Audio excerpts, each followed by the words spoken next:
Hey, Shalom, before I begin, I want to give all praises, all honor, and all glory unto Yahweh Ba'ashim Yahushai Ba'ashim Kakudash, and double honors to the apostles and to the elders of Great Millstone, and peace and salutations to the elect out there throughout the four corners of the earth who are preaching and teaching this word in truth and in sincerity.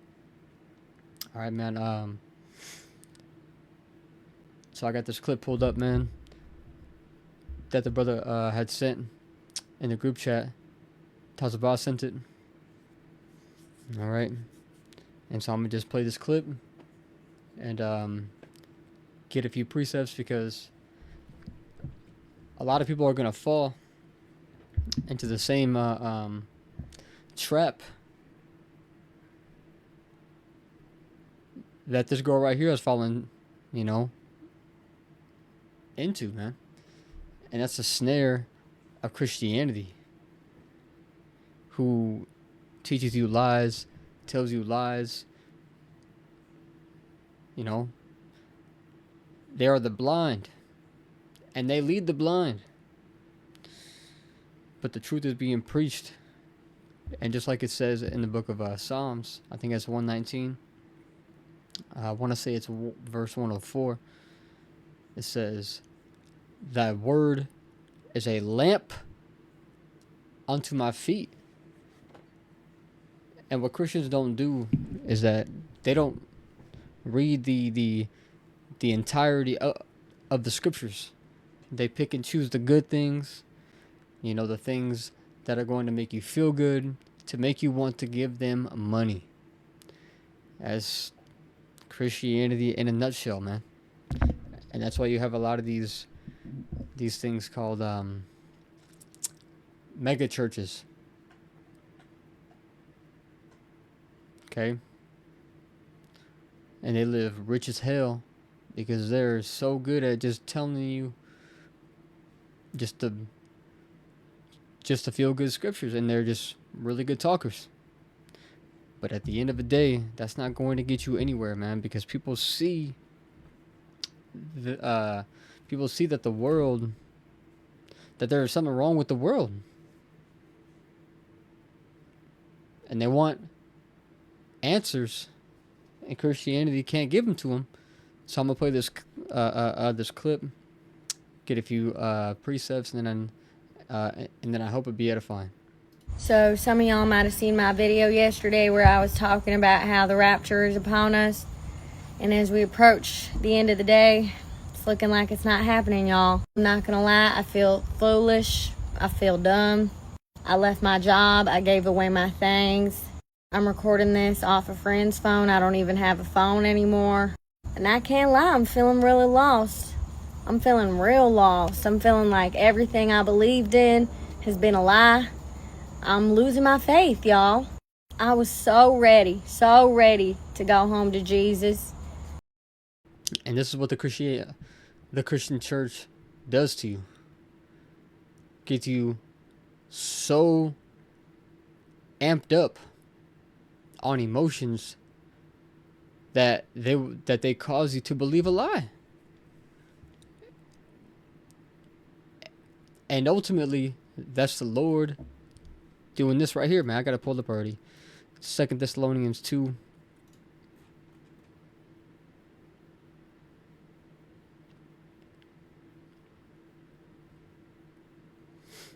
I'll get right to the point. Verse 11. And it says, "And for this cause, the Most High shall send them strong delusion that they should believe a lie, that they all might be damned who believed not the truth, but had pleasure in unrighteousness." And this same chick right here would probably buck up against and not believe the actual truth of the scriptures, man. This world has conditioned you to reject the way of the scriptures, but the Lord has reserved unto himself a very few amount who are going to receive it and who are going to preach and teach it, because that's prophecy. Okay, that this word is going to be taught and go throughout the and go throughout the whole world and then shall the end come. All right. And she also spoke about that she thought that that there was that the rapture was coming, right? So-called rapture. But her pastor must not have brought her this scripture. And these are the words of Yahweh Shai. This is from the book of Matthew, chapter 24:36, and it says, "But of that day and hour knoweth no man, and no, not the angels of heaven, but my Father only." He said that no man knows that day or hour. All right, but through measuring the times diligently in itself, as it says to do in 2nd Ezra chapter 9 and verse 1, we can get an indication of where we're at on like the timeline, and we're at the point where, hey man, shit's about to pop off, but the end is not yet. There are still prophecies to be fulfilled. Okay, there's still the time of Jacob's trouble. The MOTB still has to be brought forth and required on a global scale. All right, there are things that are leading up to these last few prophetic signs. All right, and the end is going to come after those, and truly the end is going to come when all of these nations, you know, when all of these countries come against America and shoot all their missiles on this place. You know, it talks about that in Jeremiah the 50th chapter. You know, talking about that the Lord is going to send an assembly of great nations towards Babylon, and to shoot all their arrows and to spare none. All right, nuclear missiles are coming to America, and that is the last and final prophecy before the end. You know, that's when you're gonna see those certain men of the 1/3 of Israel be beamed up into what the world calls UFOs, but we know them as the heavenly chariots. Okay, the vehicles of the heavens. You know, whether you believe it or not, man, it doesn't matter. If you believe it or not, you know, it don't matter. If you can't receive it, there's always those who are going to buck up. And let me just get this real quick, just since it came to mind. 2nd Ezra 8. I'll start at 61. It says, "And therefore is my judgment now at hand. These things have I not showed unto all men, but unto thee, and a few like thee."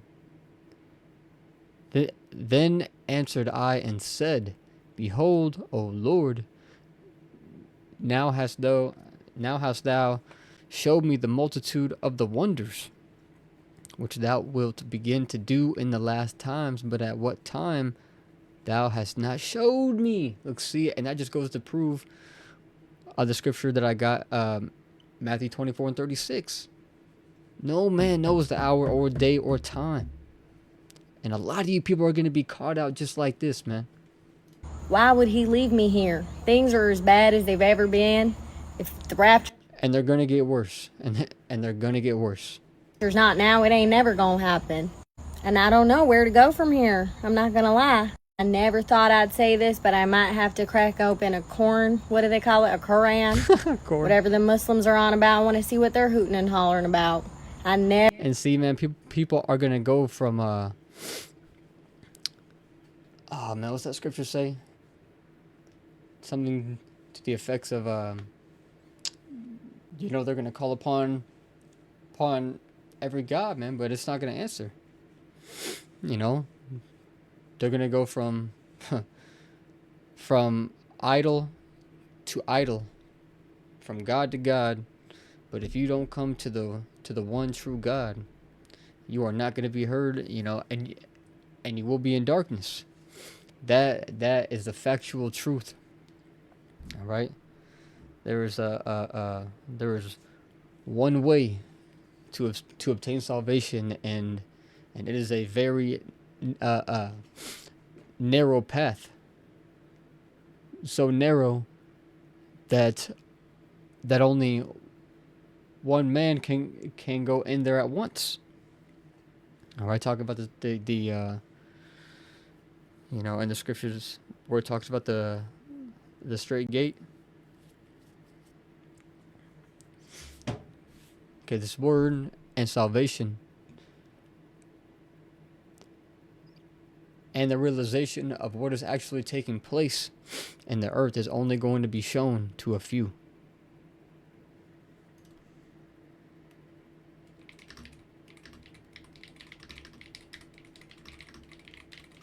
Get one more and close it out. Actually, I'll get two more. Amos 3:7. And it says, surely the Lord Yahweh will do nothing, but he revealeth his secret unto his servants the prophets. So the Lord is going to reveal his secret to his servants the prophets, and truly that whom he wants to, man. The scriptures say that the Lord will have compassion on whom he will have compassion. And real quick, this one, Isaiah 36:6, and this is a perfect example of what this woman's going through and what the mass majority of the people are going to experience. Isaiah 36:6, and it says, lo, thou trustest in the staff of this broken reed. Like talking about America and the government and its whole system. Okay, it's a broken reed. Let's get that word for reed real quick. It says reed, stock, bone, balances, measuring rod, reed, beam, shaft, branches, shoulder joints. So basically the things that uphold this place and that represent it, you know, and Christianity is one of those things. It says, lo, thou trustest in the staff of this broken reed. Okay, like the power, man. The staff represents power of this broken beam, right? Kind of like a support beam. So it's like you're trusting a pillar that's all cracked all to hell to support something, but it's going to collapse. It says, on Egypt, whereon if a man lean, you know, and this is, you know, this is referring to America once again, because America is the modern day Egypt, and to prove that is Deuteronomy 28:68, where it says that thou shalt be brought into Egypt again with ships, and the only place that the Israelites were brought to on ships is America, because Egypt represents bondage. And so just like our people were in bondage in the old Egypt, so are we now in the new Egypt. And that's why you got a pyramid on the back of your dollar bill. All right. It says, whereon if a man lean, it will go into his hand and pierce it. So is Pharaoh, king of Egypt, to all that trust in him. You know, so all you people are going to put your trust in this place, and it's going to fail you. All right, but that's the point And with that being said, I hope and pray that it was edifying. And until the next one, shalom. Keep pushing.